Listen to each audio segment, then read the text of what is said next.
So let's start. Uh, Today is the day we will be moving forward with new agendas and new SDGs in focus. We have already shared the details with you. So today, as the first speaker in the list, we have Shraddha Mittal. Shraddha is a business associate at KPMG Global Services and has over 2 years of experience in research analysis and advisory services.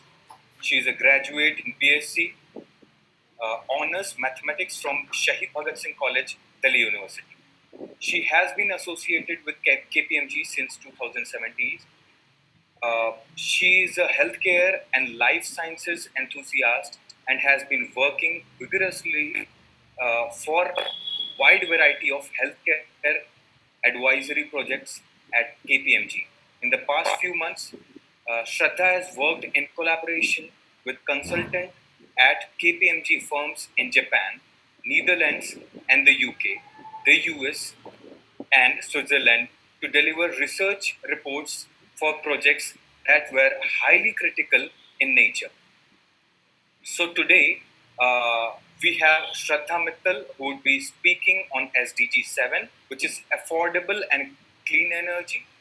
Now I would like to welcome Shraddha to come upon and just make all of us aware about the existing circumstances about the same and the challenges. Shraddha, over to you. Thank you so much, Kuvar, for the introduction. Hello, everyone. As Kuvar mentioned, there is some. Is that Kuvar? Is that at your end? Yeah. It's perfectly fine. Perfectly. All right. Okay. So, hello, everyone. Once again, I am Shraddha, and as Kuvar mentioned, I'm associated with KPMG, and I've been working dedicatedly for the healthcare and the life sciences service sector at KPMG. And it's been a wonderful journey. And today I'm really excited to discuss SDG 7 with a group of extremely young, enthusiastic leaders. So I think let's try and keep the session as interactive as possible, and let's discuss more things because it's something which is right on on top of global agenda and in the post pandemic world, and SDG 7 is going to hold a lot of importance going forward. So just giving a quick background of what exactly is sustainable development goal 7 is. So it is essentially on access towards affordable and clean energy. As we all know that ESG has been a primary concern globally throughout all these years, and especially amid COVID-19, we have seen that the focus towards ESG and access to clean energy has been reinstated. So in previously, if organizations did look at ESG as something which was there as a part of their standards and something that they had to adhere to, the COVID-19 pandemic has sort of made them realign their strategies. And going forward, we can see that there is going to be way more focus on how companies will work towards locking in any climate benefits that they may have witnessed during global lockdowns. So that is more towards on how COVID-19 has reinstated importance on access to affordable clean energy and sustainable sustainability issues. Let us just quickly go about what is the scenario globally when it comes to access to affordable and clean energy. So, guys, SDG 7 essentially bifurcates the requirement for clean energy into three categories. Number one is that we all need to have universal access to electricity and energy. It is absolutely central to economic progress, and any individual who is deprived of clean energy cannot participate in the country's national progress. So number one is universal access to clean energy. Number two is the share of renewable energy as a part of the total energy mix globally or in any economy. And number three is the energy efficiency standards we are able to achieve, which is essentially around reducing using methods using clean energy methods that reduce carbon emissions and CO2 emissions. All right. Guys, this is how the SDG 7 agenda looks like, and we are essentially supposed to, achieve standards across these three categories. Okay. A few statistics. I will not, throw in a lot of statistics because again, it gets very boring, and I want this to be, a more open and more interactive session. Guys, currently, when it comes to access, we know that over 1 billion people globally do not have access to electricity. Uh, and when it comes to the portion of renewable energy that is a part of the total energy mix, only 15% of the total energy that we currently utilize is renewable energy. As a result of that, two-thirds of the total global greenhouse emissions that are currently being produced are from the current energy mix that we use. Okay, so guys, this is what this is where we are at globally when it comes to the SDG 7. Locally in India, I have personally seen that there's been a lot of importance in recent years towards SDG 7. Um, this is something that has been high on priority, and once again, as I mentioned, that companies are now they are revisiting their strategies and they want to realign their priorities going forward. And very recently I was working on a survey at KPMG, where we did interview a lot of CEOs, Indian CEOs, and it is very interesting to see that companies are absolutely geared up to lock in any environment, social and governance benefits that they may have witnessed as a part of the lockdown. They do not want to go back to the previous the status. They want to make the most of these times, and going ahead, I think they will have realigned their strategies, and ESG will be more of an inevitable need that they have to address, rather than something which was just a good to have, or something that companies might just think of doing. That is what the Indian perception is right now. Other than that, coming to the basics of SDG 7 agenda, we have achieved a lot when it comes to ensuring universal access to energy. We have 100% electrified villages. I think the next focus will primarily be on ensuring that there is uninterrupted power supply. When it comes to energy, the share of renewable energy, we've also we've come a long way compared to I think 39 gigawatt in 2015. We've come to 82.5 gigawatt of renewable energy in 2019, which is a considerable scaling, and we are definitely moving in the right direction. The target is to reach somewhere around 225 gigawatt by 2020. This is where we are at when it comes to renewable energy. Other than that, I think use of LPG, and we have seen that LED appliances are percolated amongst the wider population in the country, which has also sort of improved our energy efficiencies, and we have witnessed a significant decrease in carbon emissions. If I'm not wrong, approximately 37.9 million tons of CO2 emissions have been reduced per year due to usage of LED appliances and other sustainable products. Guys, this is where we are at when it comes to in India and SDG 7. Definitely, these are very basic things, and there's a lot more that needs to be done. And it's not just organizations and companies that need to realign their strategies under ESG standards. It is the responsibility of every individual to identify what the need is and how we need to move forward considering these aspects. I think that is what is been the journey like so far.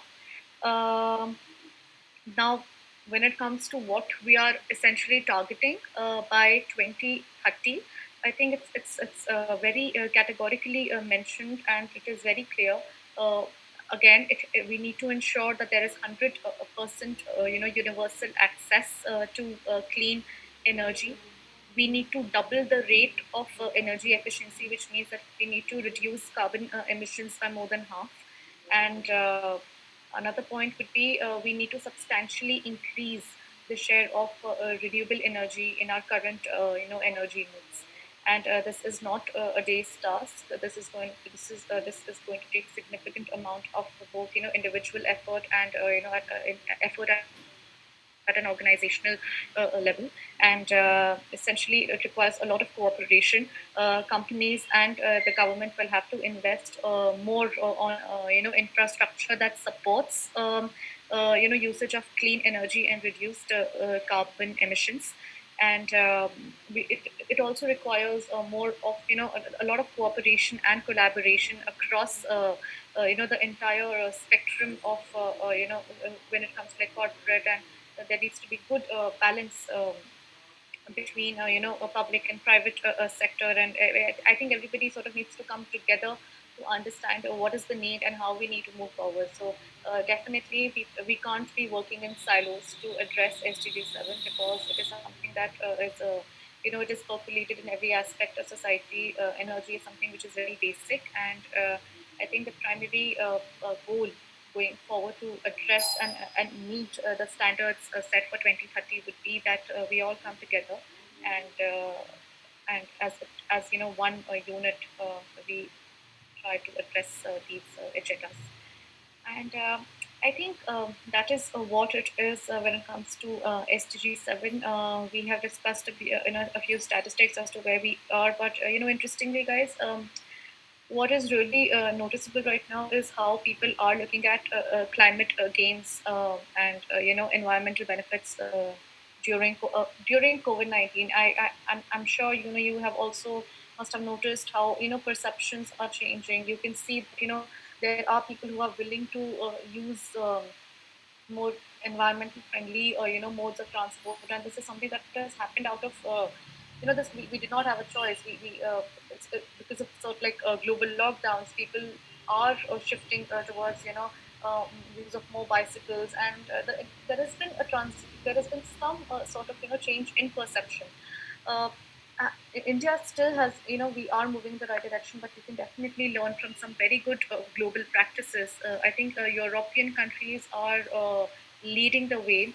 There are some very interesting case studies which you should definitely go and explore. For instance, I think Spain, they are trying to build a 60-kilometer, forest belt around Barcelona. And similarly, I think Paris, as a result of the benefits that they witnessed during COVID-19, where people were stuck at home and they did not.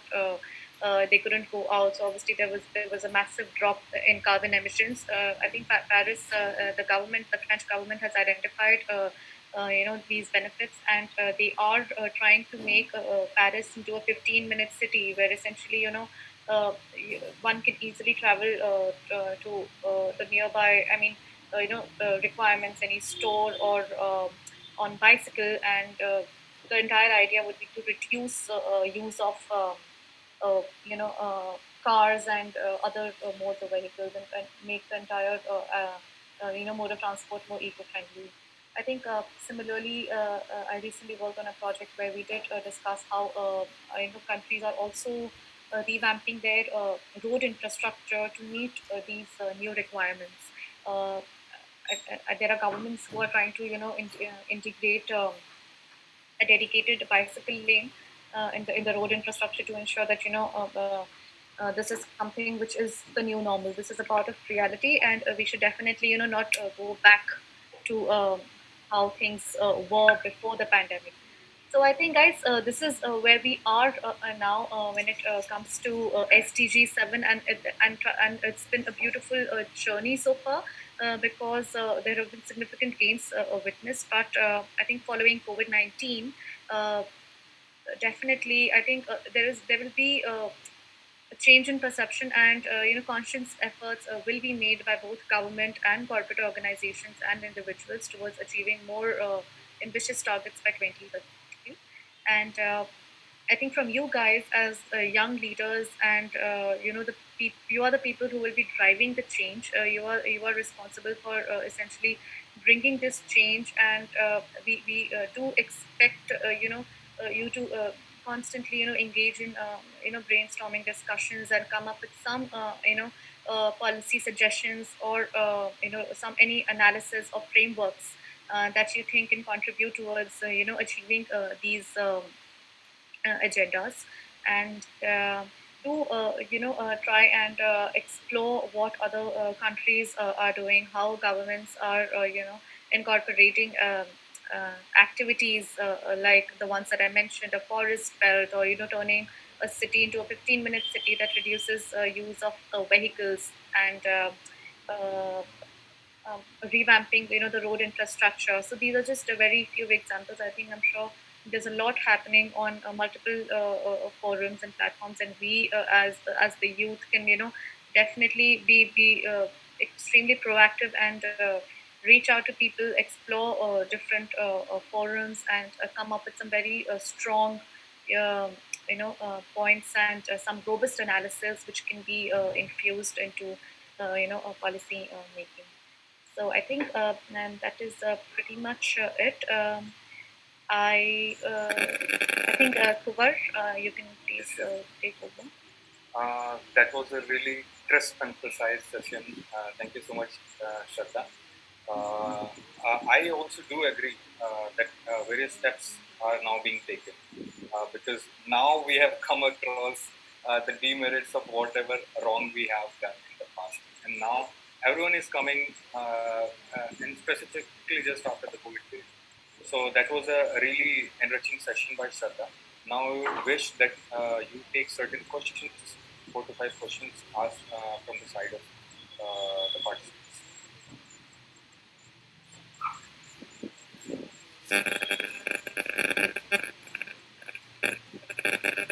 Do you have access to the questions? The group I don't. I'm not sure, Kuvar, about access to the questions actually. Okay. Palak, can you help Shraddha regarding this?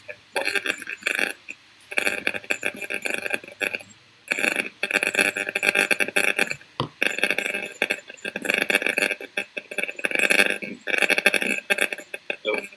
Hello. Yes, yes. Let me just check. Just give me 10 seconds.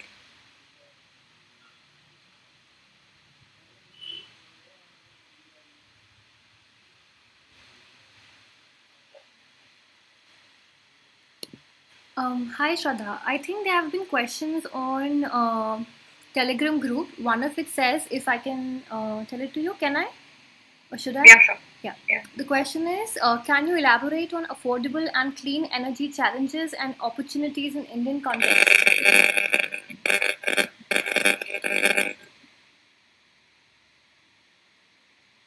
Should I repeat it? Hello. Should I repeat the question? Palak, your voice is not audible. Okay, I'll just try saying it again. Can you hear me now? Yeah, Palak.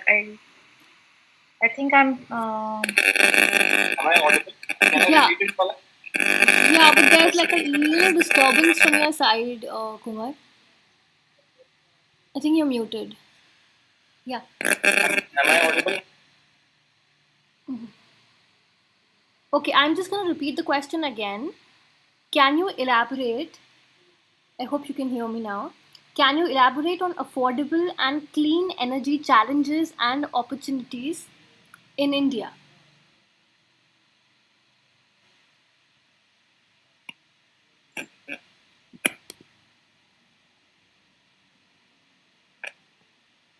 Hello. Hello. Hi. I'm sorry, Palak. I think I'm facing some technical issue. I'm just trying to fix it. Oh, sure, no problem. I guess it's okay now. Yeah, Palak? it's great now. It's great. Okay, Shraddha, can you hear us?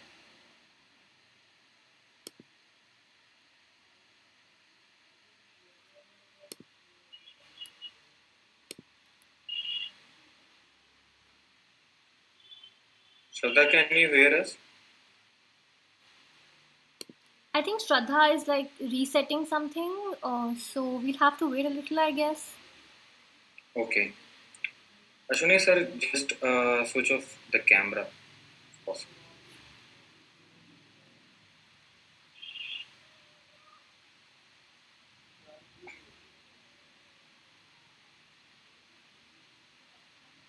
Hi, Kuvar.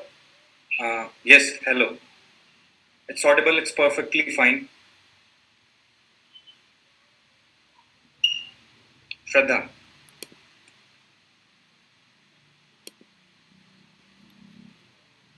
So it's no big deal, it happens. The internet connectivity. Uh, yes. Shraddha, can you hear us?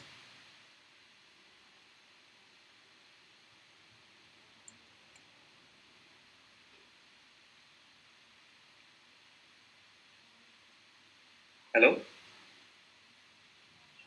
I think we should move forward and we can further take the questions from Shraddha just after Anmol is finished with our session. If that's okay with that. Palak and Ashwini sir? मुझे लग रहा है power cut हो गया उनके यहाँ message Okay, okay, no issues. Yeah, I think it we would be should- great if we move towards Anmol. That would be perfect. Yes, yes.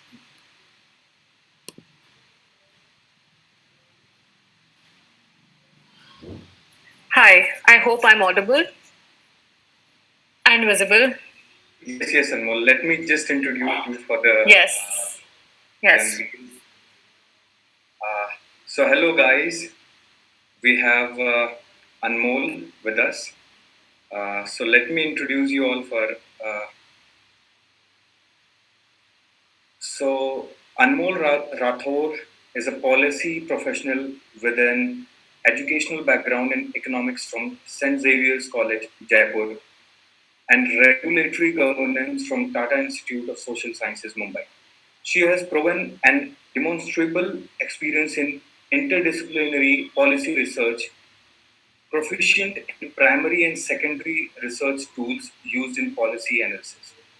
Work experience include coordinating and engaging with senior government officials on a regular basis, examining socio-economic issues, and conducting field and desk research for research projects.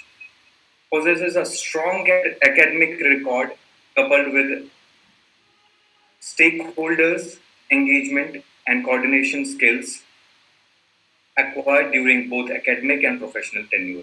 She is currently working as a research fellow at National Institute of Public Finance and Policy, New Delhi. Her areas of interest are finance policy and gender and behavioral sciences. So, welcome, Anmol. Over to you. Uh, Hope it would be really engaging and interesting session from you. Over to you. Thank you, Kuvar. Hello, everyone. Moving on to the next sustainable development goal, which is gender equality. I would like the host to please upload the PPT if I can have a look, or if that is not possible, then I will go ahead. But I would like to have the PPT if it is possible. Yes, Anmol, you can see the share icon on your screen. Yeah, I did that. It says that only the host can share in this meeting. So Okay. We are granting you the permission. Ashwini sir. all right, yeah, yeah.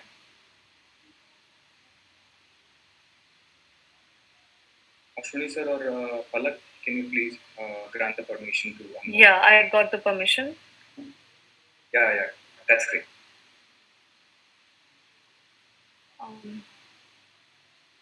It will take 2 minutes, guys. So please bear with me meanwhile.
Okay, there seems to be some issue. Is there a way I can forward the presentation to another host and that can be presented? I am not able to do it through my phone. It will take 2 minutes.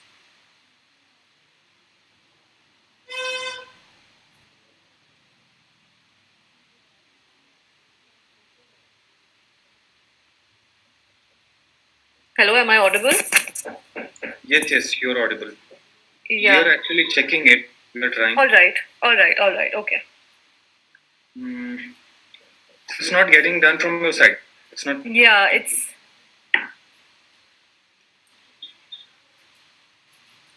Ashwani sir? 2 minutes. Yes.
Anmol, please try again. 1 second. Yeah. Just a second.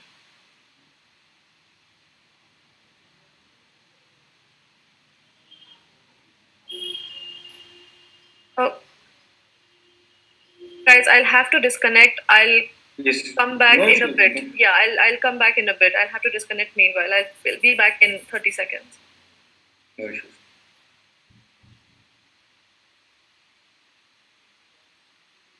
So we are really sorry, guys, for the inconvenience. Actually, it happens a lot of times because of the software issues and the app issues. There are various glitch we face each and every day. That's why we get a lot of updates in the app and the software. It's because of the timing also, the server issues and each and everything. So we are trying to get it solved as soon as possible and get it done for you all. Please bear with us. Thank you so much.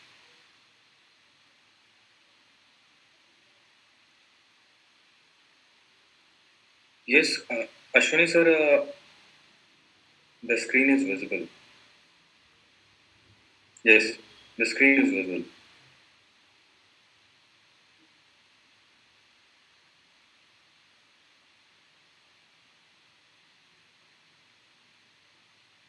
Yes, it's there.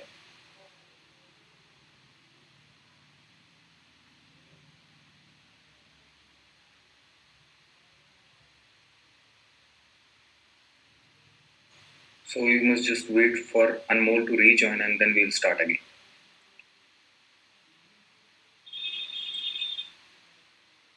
Perfect. It fits in the screen.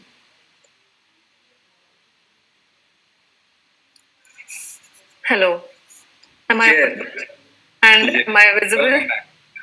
Welcome back. The screen is visible. All right. Thank you, Kuwait, and thank you everyone for being patient. COVID times, everything is. We all are adjusting to the new ways of working. So, getting straight into the presentation topic for today, which is I'll be discussing Sustainable Development Goal, Gender Equality. That is SDG number 5. And we'll, in this course of the next 15 to 20 minutes, see that why is it that we need to discuss this, what are our aims and goals, what we have achieved as of now, and what, as youth leaders, you will be able to provide us in terms of research and support to further bolster our argument that this SDG development goal is something we actively look forward and seek to work towards. So, moving to correct, like we can move to the slide. So, moving to the first slide, this is the outline of the presentation. So, first we'll start with some facts. And the idea behind this is to just, before even I begin to explain what gender equality is, I want to establish that why is it that we even need to discuss this term today and as of now. Second, we come to what exactly we mean when we say gender equality in terms of sustainable development goal, and what is this accepted definition, so that it sort of guides us, keeps us on our toes on when we do research around this work. Thirdly, I'll talk about what has been achieved so far. So in this slide, I'll be basically comparing the previous year's baseline survey and what outcomes were there and how it has fared well in this year, which is 2019, like the data is available. So the last 2 years, I'll be comparing them. Then I'll come to what are the goals. And in this slide, I'll also talk about the gaps between what we have achieved so far and what we need to achieve in the order to come in terms with what the 2020 SDG goal for sustainable for gender equality is. And lastly, it will be a open slide where we discuss where I want you guys to brainstorm at your ends that how is it that you as young leaders can contribute in this larger goal. Moving to the next slide. So a sizable population, and that's 18%. I think it's a staggering number in India, have reported partner violence crimes. And this has been between the age of girls at 15 to women for at the age of 49, have suffered physical and sexual abuse. So this is what, as the number data suggests, and 18% is that number. And I would like to highlight that this number in itself, but because of the kind of question that it is, must be, I suppose, and a conservative estimate. And this is the latest numbers, right? So one thing I would like to start this conversation about is with sexual violence against women. And I think as of now today, with having another news from Uttar Pradesh, having news from Chhattisgarh, we know the atrocious rapes happening all over the country. Some getting reported with intersectionalities of caste, gender. We see the pressing issue it is right now. As much as we think that these are issues that we think that we are dealing with, or as a developed country, as India, the largest democracy of the world, we are still grappling with these basics. Secondly, I would like to come to my second point, as mentioned in the slide, which says nearly 75% of detected victims of trafficking, sexual trafficking, and exploitation are women. 35% are forced labor victims who are trafficked are also female. Workforce participation. So, all right, I think there will always be a section which comes and says it's not only in India that we see rapes, and but we are a developing country, and it's definitely a social issue. But we are fighting towards it, and even countries like Canada and USA have it. So, okay, then taking that point ahead, let's come back. Let's come to how the economy-wise have women fared over the past years. So I would like to bring to notice that workforce participation, so female labor workforce participation, which is the official term for it, has basically declined over 10 percentage points in the last 30 years, which is to say in around 2001, 2002, there were around 30%. So if there's eligible 100 women who want to participate in the country's labor force, 30% were able to. As of today, the number has come down to 17%, a staggering 17%. Females in rural areas have been declining, coming out of work, are not being able to go to the regular jobs. The regular jobs comprised of agriculture, and in general, the agriculture is shrinking, and we are moving towards, as an economy, we are shrinking in agriculture, as many developing to developed economies do. we have not created enough formal jobs, and that's a problem countrywide, that's a problem economy wide, but it is disproportionately affects women, and that we see because of the fact that with all this happening, with the economy shifts in the structural shifts in the economy, we see that women labor force participation declines further below than male labor force participation. So, be it social, be it economical, like I explained right now, we don't think we are doing as of now at a place. We are at a place where we can say that we are doing really good. I think it's a long way to go. Lastly, I would like to talk about women representation in politics. So the current number says in Lok Sabha we have something around 14 to 16% of women participation, and in Rajya Sabha it further drops down to 10%. So I think with this slide, I just wanted to give a snapshot of where we are. And now I would like to move to the next slide, in which we explain what exactly is this term, gender equality. So gender equality is a fundamental human right, and it is a prerequisite for sustainable development which is sustainable over a long period of time. It is not, it's institutional, it is not something which we see in bits and pockets here and there in the country, but at a larger scale for a larger period of time. It aims to achieve gender equality by ending all forms of discrimination, violence, and harmful practices, including trafficking, sexual exploitation among women and girls. It calls for full and effective participation and equal opportunities for leadership in all levels of decision making, in politics, economics, and public life. So, to sort of just look at gender equality, and I've highlighted the last three terms on purpose because I want to highlight the fact that we will not be able to work in silos when we talk about gender equality. It cannot be just the fact that, no, I'll make sure that safety of women is ensured. People always talk about the fact that it's the state problem, it's the state capacity problem, and need better laws.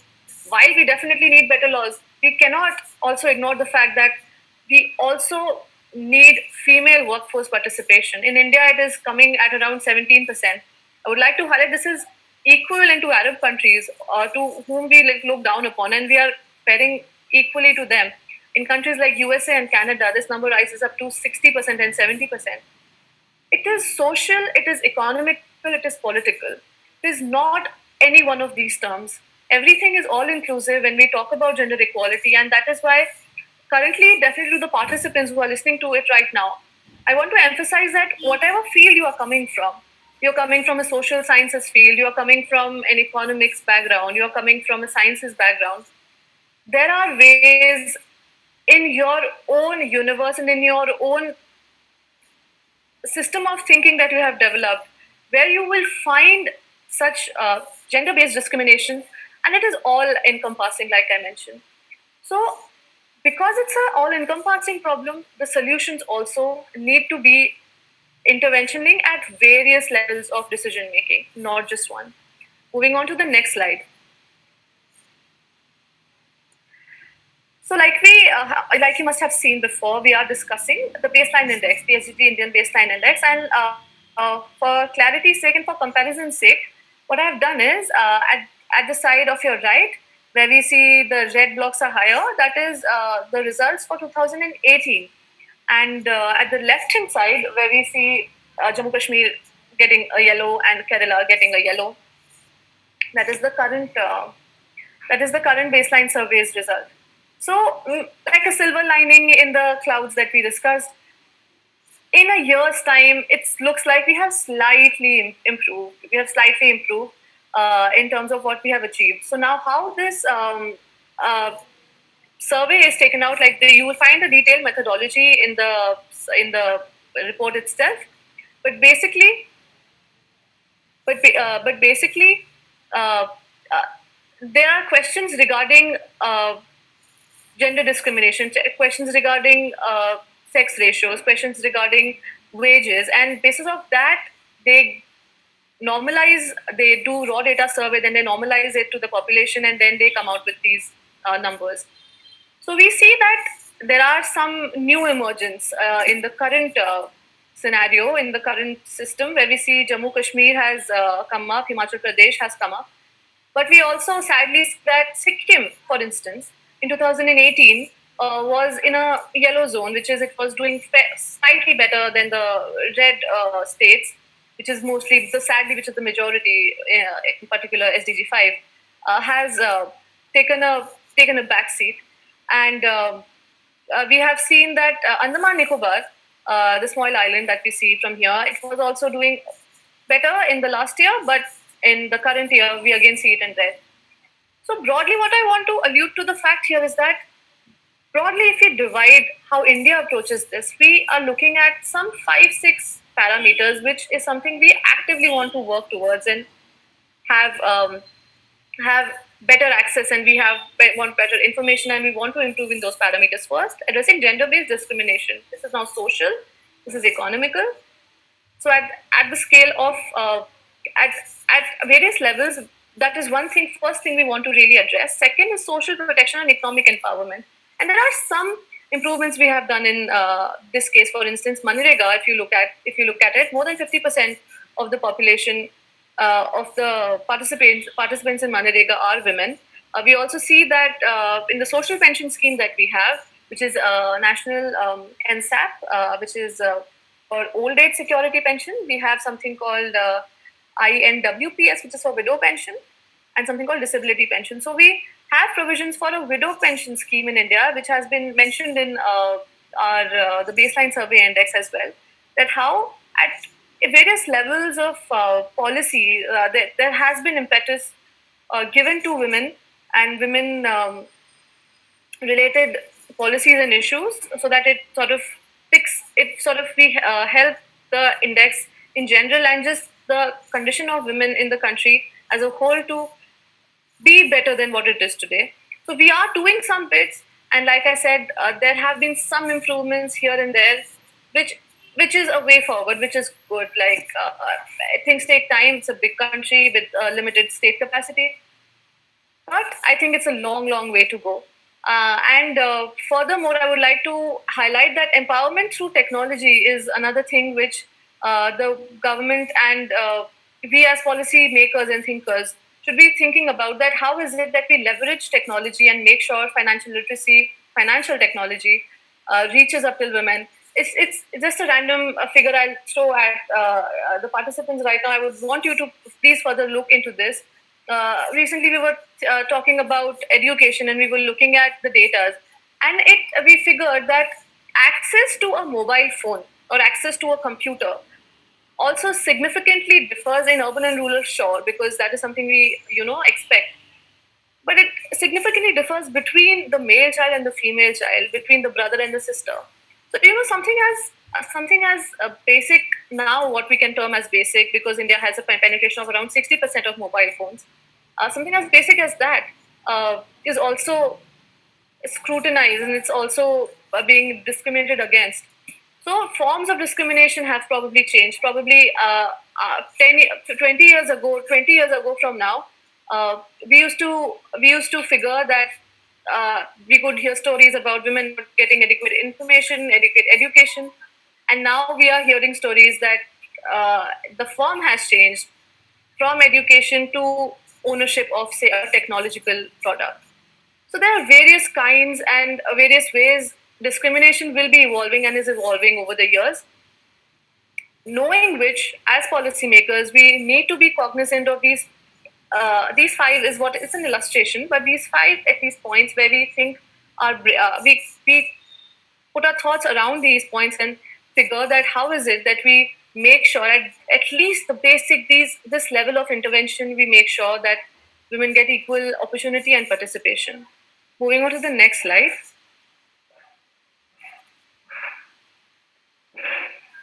What is the goal for 2030? It says end all form of discrimination against women and girls everywhere. So there are indicators. While this seems like a subjective line, the indicator for this, for instance, is the child sex ratio of India, which currently is low. We'll come to that in the next slide. Should at least be at a 950 for 1,000 male children. So things like these are indicators, and these are what the crux of that matter is, that end all forms of discrimination against women and girls everywhere. Secondly, eliminate all forms of violence against women and girls in the public and private sphere. I think this is something that rattles all of us, male, women, everyone in the between, and everyone in the gender spectrum. The rise of violence against women in India and the constant rise, it never seems to ending. Also, with COVID-19, I would like to highlight that this has increased multifold globally, not just in our country. So, with the current situation, how is it that we'll be able to, tackle this? And there's something I would want the participants to further think about and read about how the violence has increased, domestic violence has increased. So, secondly, and very, very importantly, eliminates all forms of violence against women and girls in public and private spheres. Ensure women's full and effective participation and equal opportunities for leadership at all level of decision making in politics, economic, and public life. Underscoring what the term itself means. Economic. When we say economic, we mean we make sure that there are enough ample opportunities for women in formal and informal sector. There are enough MSMEs helping women sort of foray into the areas which they want to work at. We are able to provide adequate security measures. We are able to provide adequate education for women so that they go out and sort of take over and be able to do what they want to do. Lastly, undertake reform to give women equal rights and economic resources as well as access to ownership and control of land and other forms of property. Uh, Intuitively, this doesn't come to a lot of people who for whom we sort of stick around the fact that economy is one thing we're looking at.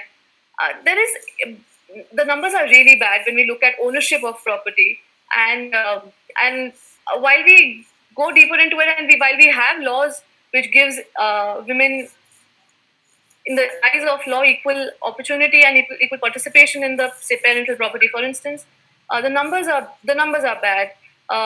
It's around 13%, which is to say, if 100 women are supposed to get their dues in terms of property, only 13 or 14 are getting that. Another point which I think needs to be highlighted and must sort of help us turn our brain and think over. Coming to the last slide, the next slide. I just wanted to give a snapshot of where we are. Like, we know that we are far. We know that 2030 we have to do something. So as of now, let's look at the gaps in terms of crude numbers. So sex ratio at birth in 2019, I think it's a bad figure.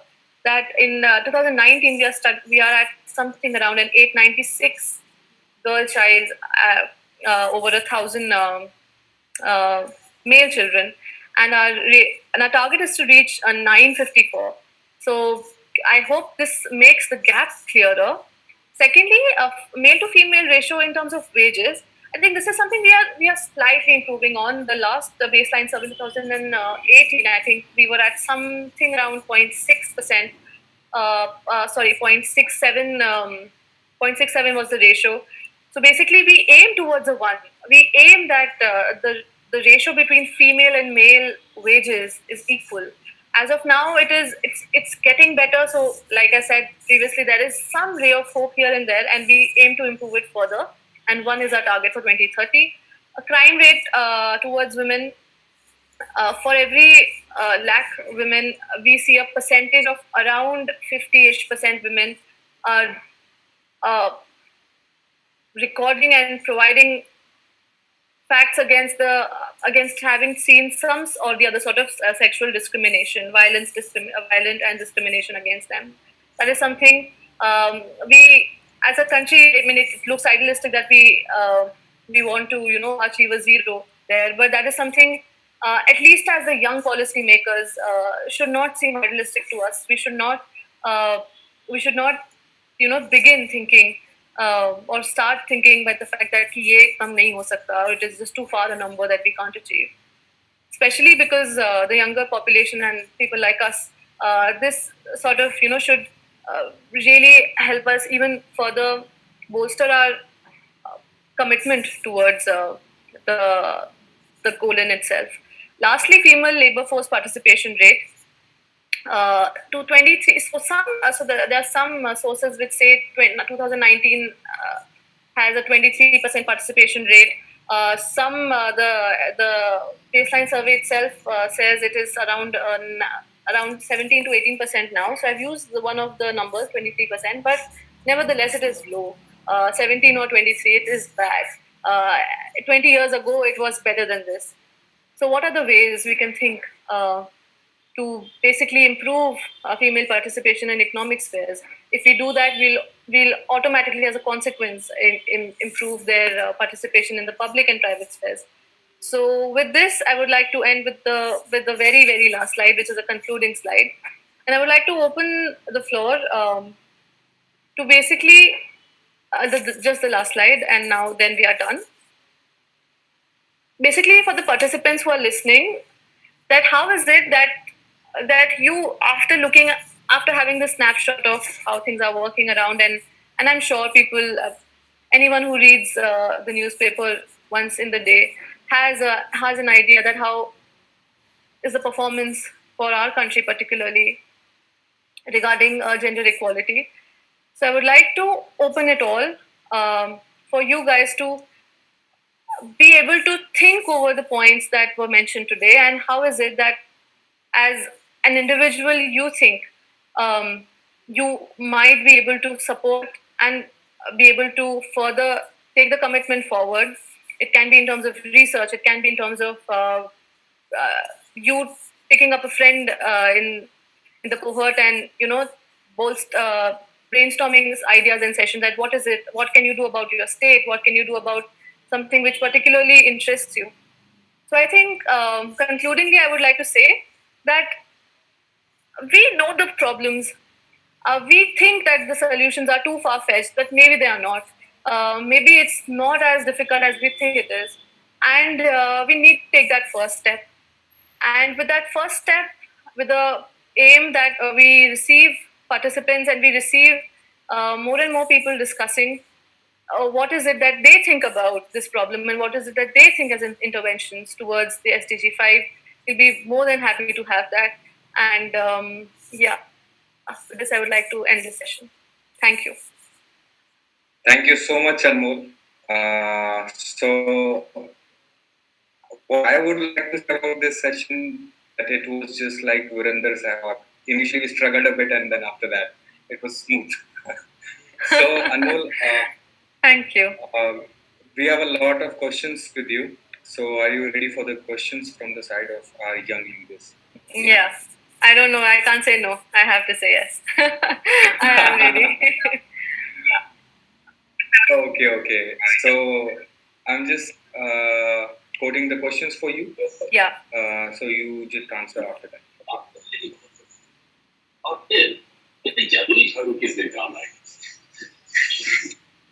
Please mute. Okay. So this is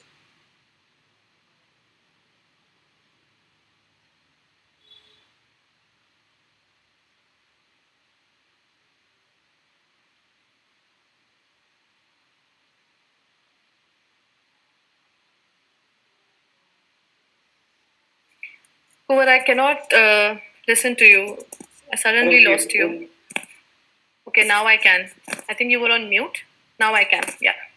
Okay. Sorry. So the question is from Sandli. Ma'am, shouldn't gender equality be about equality among all genders, not just males and females? Oh yes, of course. I think once I was only able to mention it once, where I said that across the spectrum, not just the end of the spectrum. Also, thank you for bringing this point in, which reminds me that one of the challenges in India is that we have little data even with male and female distribution. We have further little data when it comes to transgenders. So a very crucial point brought up in this question. Yes, we need further representation. We need first and foremost, we need better data so that we are at least able to start analyzing whether it is that we are, altering. And yes, very rightly pointed out, it's not just about the binary; it's about the entire spectrum.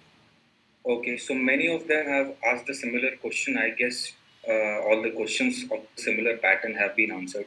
So there is another question from Let me check. Okay, from Darshana Jaya Suresh. In society where patriarchy is deep rooted in its culture, is it possible to achieve gender equality with current legislations? Does the current personal laws provide for gender equality? What are some changes in personal laws that might be helpful in achieving this goal?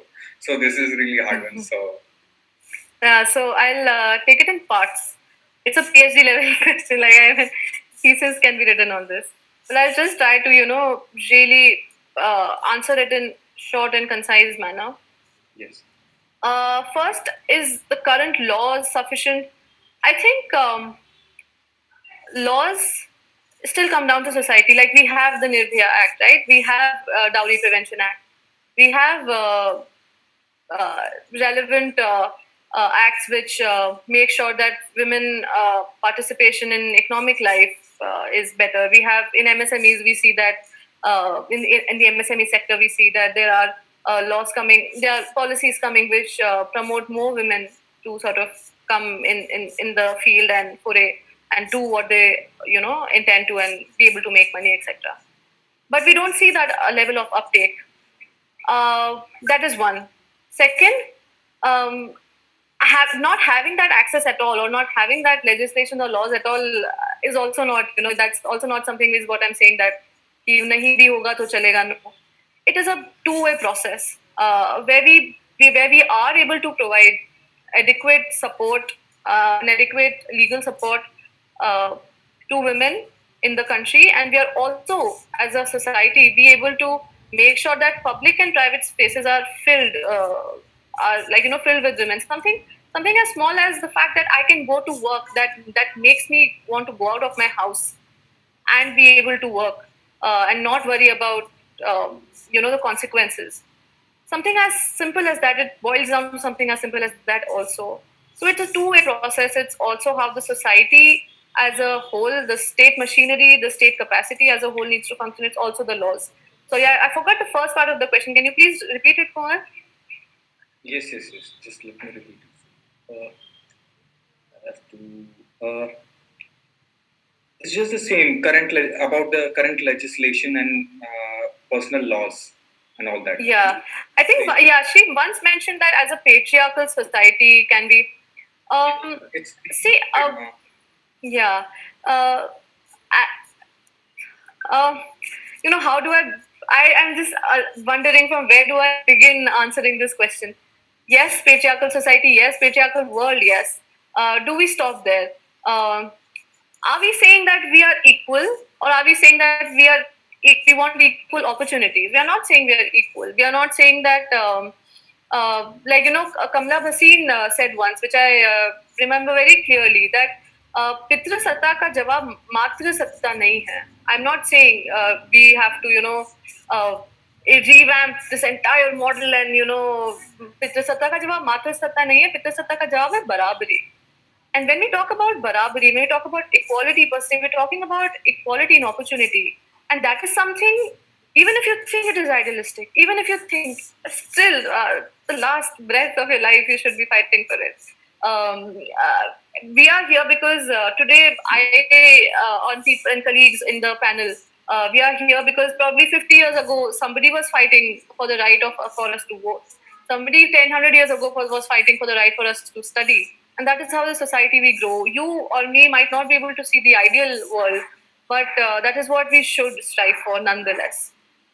Just can I request you to just open your camera because we will be posting on YouTube. So okay. Yep. Technical thing. Okay. Yeah. Thank you so much. Yeah. So yeah. Just about the ideal nature, Ojaswini has asked that how much optimistic we must be in order to achieve that goal of 100% gender equality and all that stuff. Isn't it too much? So, Ojaswini, so I would like to, I'll just try to answer it in a very short manner. If I don't know what her age is, I'm guessing might be young. I will say that as of now, what you can begin with is just look at your surroundings. Just look at how you as an individual can talk about it, can work towards it. Now talk, and you'll be like, work towards it ka matlab kya? But talking about it, reading about feminism, reading about the struggles, uh, reading what as an individual, like I think struggles begin at home, charity begins at home, even revolution begins at home. Whatever it is that you think at your level bothers you or your friends, what is it that you can at least begin with? And I'm guessing you are younger.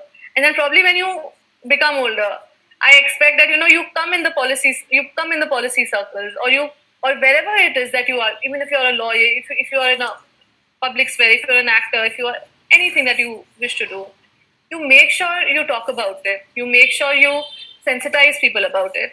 And that is the optimism. That is the baseline optimism we need. We don't need to begin at 100%. We don't need to even aim at 100% to begin. We need to just begin to start getting to the point. And we will someday, not this generation, but someday someone will reach there.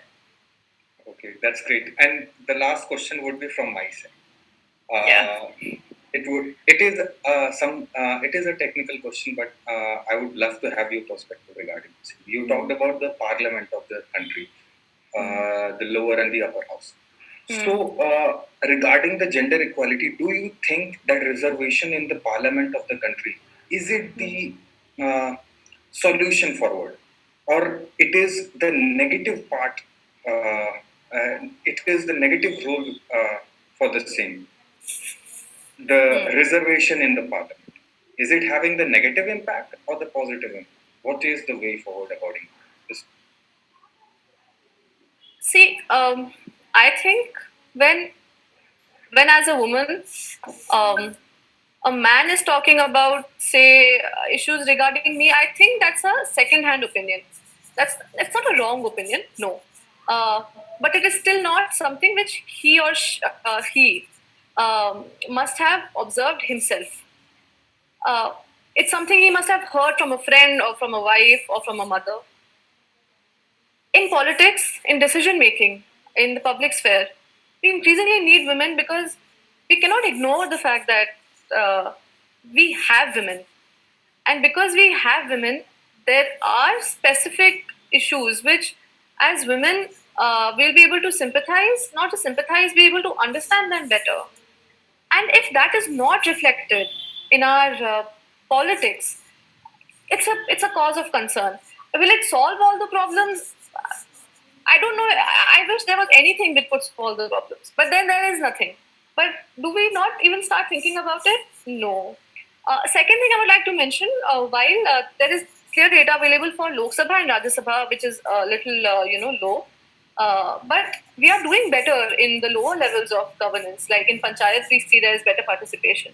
In local bodies, we see there is better women participation. So ऐसा नहीं that there is no demand for it. ऐसा नहीं है कि there's no one wanting to come there. It is just probably the access towards the parliament. The access is getting reduced. So it's And not also- something which is. It is not. I'll just complete my point. It is not something which is very alien. Access is better in the in this context in the at the grassroots, but that access gets limited.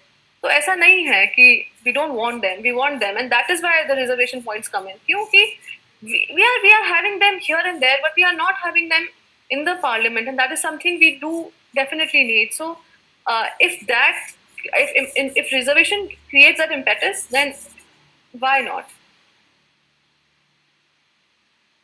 That was very well compiled by you, Anmol. Thank you so much. And that is the focus point, that if we want our parliamentarians to be in good number with the female candidature, so it should be that there are female presence, not their spouse male pays just the candidature of the female. Yeah, Just because it is a reserved seat.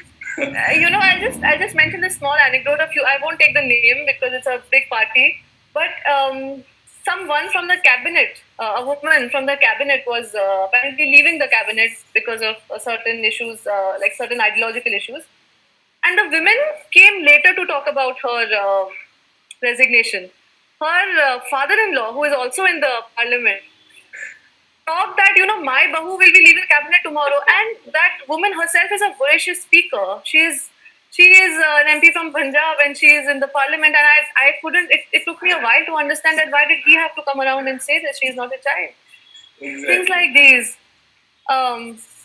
It's sad.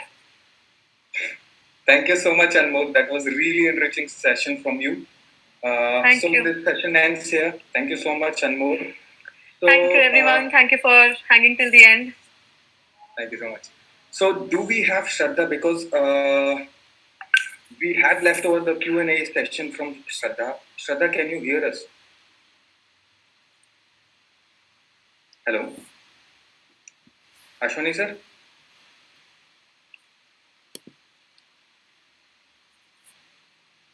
Ashwani sir? Apala? I got the notification that... I think probably Shraddha wouldn't be able to join because of her power issue. So we can definitely wrap up the session. And those who have questions from Shraddha, they've already posted it on the group. Your questions will be answered whenever Shraddha is free. We'll be transferring all the questions to Shraddha and she'll look at them and try to answer them. Thank you so much, Palak. You're welcome. Thank you so much, everyone. Thank you. Thank you so much. Thank you guys. See you all tomorrow. Thank you so much.